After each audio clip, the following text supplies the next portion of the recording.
চলে আসলাম বালুদিয়ার আমার সেই রেজাউল কাকার পাঠার খামারে। দেখেন সে প্রতি বছরই 2-4টা করে পাঠা কিনে এবং বিক্রি করে এবং প্রজননের ব্যবসা করে। দেখেন মুখের ব্র্যান্ডগুলো কত সুন্দর। এই দেখেন দুইটা পাঠাই দেখেন কত সুন্দর মুখের ব্র্যান্ডটা। এই দেখেন এবং শিংগুলা কত সুন্দর।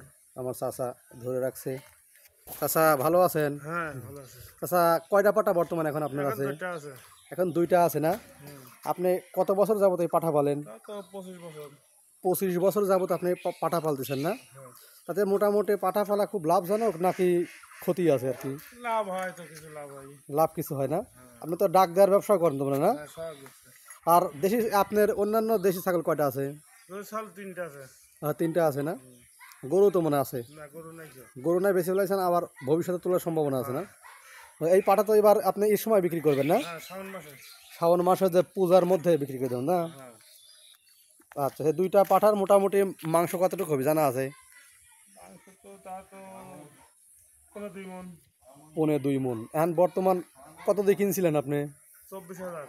2টা 24,000, মানে 12,000 টাকা করে। আর এখন বর্তমান দাম কত আসবি? 60,000 দাম কইছে। 2টা মিলে 60,000 দাম কইছে। ওরে বদল তো মেলা টাকা লাভ। আপনারা যদি কেউ প্রজনন করাতে চান সেই যোগাযোগ করতে পারবেন। আমি স্ক্রিনে নাম্বার দিয়ে রাখবো, এই নাম্বারে তিনি প্রজনন ব্যবসা করে।